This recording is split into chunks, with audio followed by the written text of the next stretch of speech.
Une des particularités de la naissance de Christ et de la nouvelle naissance des enfants de Dieu, c'est qu'une puissance immanente vient en nous.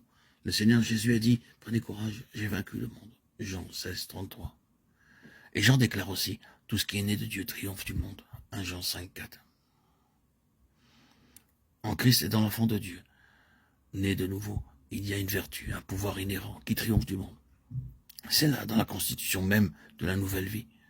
Il peut y avoir des échecs, de fréquents insuccès, des chutes dans la bataille, certaines pertes et de sombres passages. Il peut même y avoir certains débordements.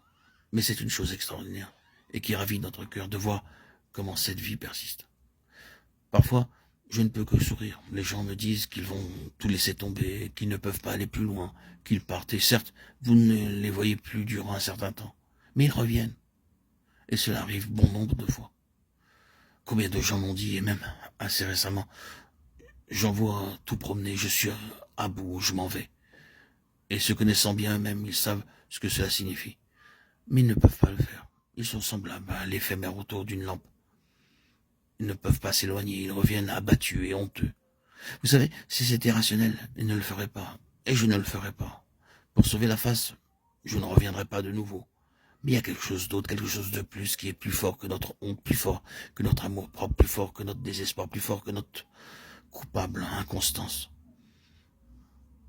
Il y a une insistance qui nous ramène et qui nous conduit à aller plus loin. C'est l'histoire de la plupart des enfants de Dieu.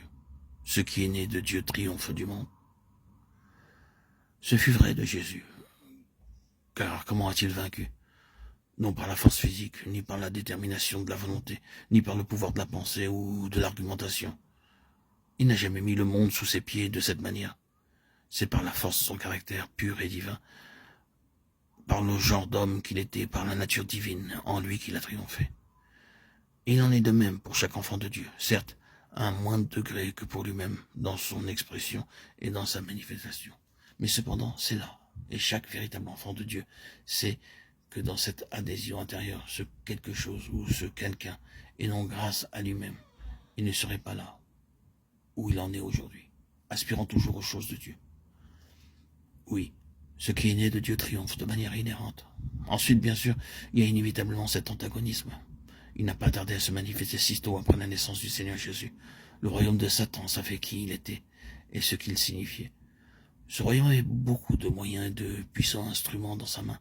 Et Hérode en était un. Nous ne savons pas ce qui s'est passé durant les 30 années écoulées de son enfance jusqu'à ce qu'il soit plus âgé. Il n'aurait pas été surprenant d'apprendre, s'il y avait eu ces récits, qu'il l'avait souvent échappé belle. Toutefois, nous savons que dès sa sortie du Jourdain, dès son onction pour accomplir cette œuvre, pour amener les autres brebis et conduire d'autres fils à la gloire, tout l'enfer était à ses trousses. Où qu'il aille, l'atmosphère était pesante à cause de cet antagonisme.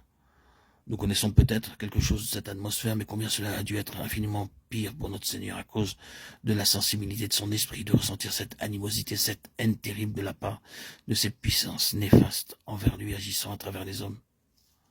Oh, la constante et presque monotone répétition.